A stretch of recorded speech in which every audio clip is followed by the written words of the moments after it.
right, what's up, y'all? Colby and I are here today to summarize our monthly health and performance conversations that we had here last weekend. We felt like there were some really good points that came out of that, so we wanted to summarize it and make sure that you had access to everything that we talked about. So we'll just get right into it, right? Yeah. So I think we started out, you had some key points you wanted to cover, and it was really, like, what are we talking about? What is the topic? We're talking about working out smarter and the best way to just keep getting consistent results. Okay. And so I opened up with, we've been doing this now, I've been doing CrossFit only for 14 years. And I've made a lot of mistakes, I've gone through a lot of different phases, and there's something that we know for sure, and there are things that we know for sure. The first one is that results only come from consistency. Meaning, like, my mantra is that this is a journey, so if you did the best workout ever and then never worked out again, you would get 0 results. So we know that you gotta keep doing this day after day if you want the results to happen. So you're saying be consistent over time versus getting hung up in any one workout. Exactly. Or something like that, right? There's no reason to really stress about one workout. Okay, cool. So then I guess a good question is, like, how do we be consistent? Like, or, what are your what points is around the best that? What is way the best to way stay to stay consistent, consistent? right? Yeah. And you got to stay healthy. So meaning, like, you can't have little tweaks, or you injury-free. Injury-free is the best way to just make sure that you keep coming back. Yeah. So that always should be kind of in the back of your mind every time you're training, right? Right. Well then, I mean, because most of us have been through some situations where we have stuff happen. So then, what is the best way to stay injury-free? Yes. Right. Yes. So that goes kind of what I was just saying is we need to make sure that the movements that we're doing are done with intention and done through full range of motion and done to the best of our ability, not the fastest that we can do them. Or the heaviest. Or the heaviest that we can do them. And that's what we got into a little bit.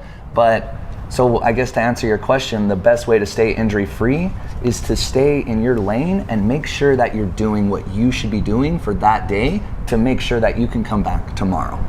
Okay, so when you say stay in your lane, I like that phrase. I know what you mean, but what do you mean? So that people understand. Yeah. So what do you mean by stay in your lane? So it's, say you see a workout and it's got something that you can't do yet, like a muscle up or maybe overhead squats or one of your difficulties. Yes. Like, what do you mean by stay in your lane? So staying in your lane is making sure that you pick a movement that you can do really well that's still kind of moving you towards those more technical movements. So you mentioned muscle up. You can't do a muscle up. So when you look at something like that on the whiteboard, it's not, oh, I shouldn't just go today, or even maybe you get a couple practice reps and maybe you're almost there, so you get a couple practice reps before the workout, but that you shouldn't be just one after another through the whole Metcon. You would actually be putting yourself in a lot of compromised positions that could put you to injury. So now we're going the other way. We're putting ourselves at risk for no reason.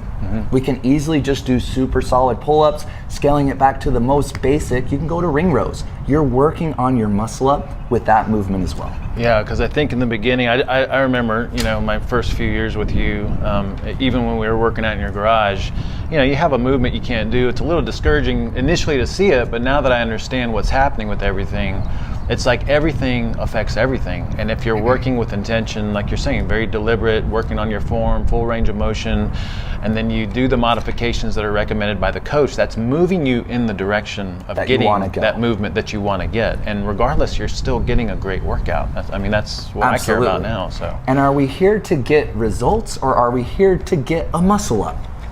Does that, you know what I mean? So you can still become very, very fit without ever doing a muscle up, right, or ever even attempting it. Yeah, it's like step back and think to yourself, like, what is it that we're trying to do here? We're trying to be happy, we're trying to be healthy, we're trying to feel good about the way we look and all that, and move well, right? And keep moving in the future. Yeah. So there you go. So I think that was a key thing that I took away like a few years ago. I would never look at a workout after that point, after you helped me realize that it's not about, like, if you can't do something, that is exactly the reason you want to show up to that workout, because you still want to come and get a workout in, and you still want to work on the modifications that are moving you in that direction, because eventually you're going to get closer to it. You're going to keep moving closer to it the more that you work on those other prerequisite skills. So it's just a time game. Yep. Cool. All right. So I think that's about everything on the main topic, right? Yep. Yep. And now we open it up for some questions. Yeah, so we had a few questions in the meeting, and one of them was, something about like policing each other with the best of intentions. What about, because sometimes classes may seem big. Yeah. What about, if I'm sitting there working out with my friend, is it okay for me to give them critiques on, their movement? Yeah. And encouraging and stuff I think is fine, but coaching has got to be left to the coaches, because there's a lot of different reasons. But one, we have a way, we've been working with this person for a while, and we have steps that we're taking. There might, especially when it comes to complicated lifts, there might be something that we've had them working on, even though there's 10 other things going wrong. That's not what we're worried about right now. We know what needs to be addressed first to keep people safe, and that's our number one priority. Cool. So as far as coaching other people, coming back to just worry about yourself. I feel like you're in class for a reason. Even when I'm in class, I'm only focused on what I'm doing, and I want the coach to help me. And I don't have enough time to be looking around like, oh, what's everyone else doing? I'm just worried about my own movements. Yeah, it's great to be in a class and get some coaching. It really is. Like, we're all looking for that. And I think that kind of segues into another good point that came up, which is you want to be open to coaching. You want to be open to some constructive criticism and some coaching, because it happens to the best of us. Like, all of us, I think, have this initial resistance to someone saying that something needs some improvement, or you need to change something, including us. Even though we want it and we're looking for it, there's an initial subtle kind of wall that goes up, but then of course we settle into it and we want to hear this, right? But I think people need to be open to coaching, because that's how you're going to get better. And catch yourself being resistant in the moment if a coach makes a recommendation to change something or do something different or whatever, Absolutely. Yeah. So a good example that we said is someone was doing back squats, say, and they were doing great back squats at lighter weight. They reached a certain point and they weren't hitting depth. Mm-hmm. So I come up, and we do a couple cues, and they try again. They weren't hitting depth, not even close. I'm like, well, you got to take weight off. And they said, well, if I can't, no, I said, you still have to get lower, like we can't count this weight, like you didn't do a full rep squat.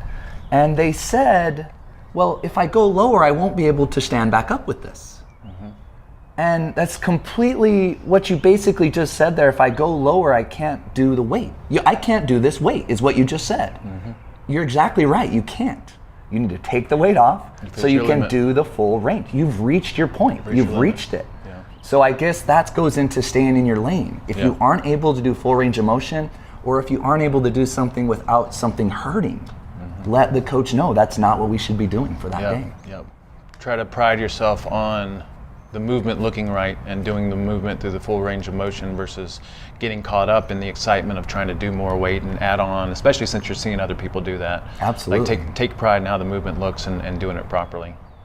Yep.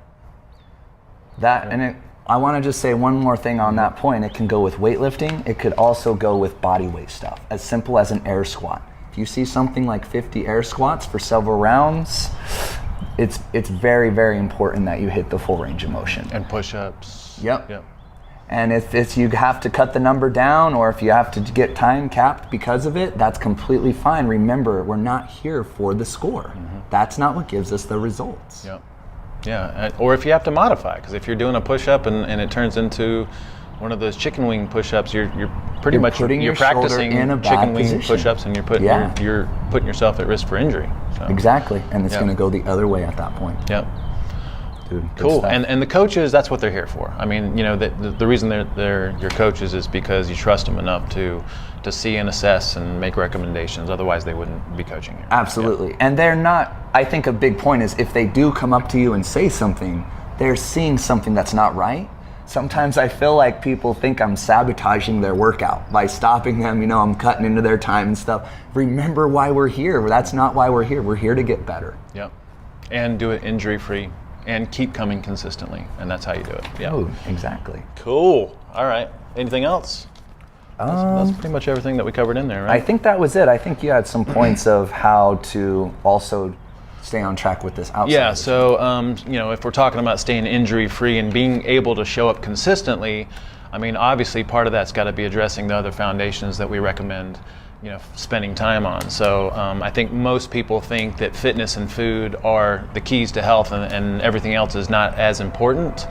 And what we know now from experience is that if you show up for this 1 hour of power here 4 or 5 days a week, like, you're done. Like, it's like you can just trust that, like, you've done the natural movement or the fitness piece of it, and you can focus your efforts on everything else. And if we're talking about injury-free, especially with the joints and ligaments and muscles and backs and things like that, like, I would say, real food way of eating. Of course, we recommend the SHT's real food way of eating because it's naturally anti-inflammatory, it's naturally nutrient dense, it naturally trains your body how to be metabolically flexible. And then we'll, as a resource, we'll give you some references for some supplement recommendations, but we'd recommend just some basic things. So something that has EPA and DHA in it. So, like, we recommend a fermented cod liver oil, or some of us have been doing some fish eggs lately, some fish roe, like wild salmon fish roe. Okay, so something that has EPA and DHA for anti-inflammatory properties. Most of us are pretty big into drinking bone stock on a regular basis, and or some collagen powder, because that's what your body uses to kind of repair the connective tissue. Most people would benefit from a D3 supplement, and then we're also big fans of K2 because vitamin K2 is a synergistic activator. It kind of directs the body where to put specific nutrients. And then there's one other thing that was just, magnesium as a mineral. Like, I think everybody on the planet would benefit from taking 300 to 400 milligrams of magnesium per evening. And that's a really good healing protocol as far as, like, supplements go.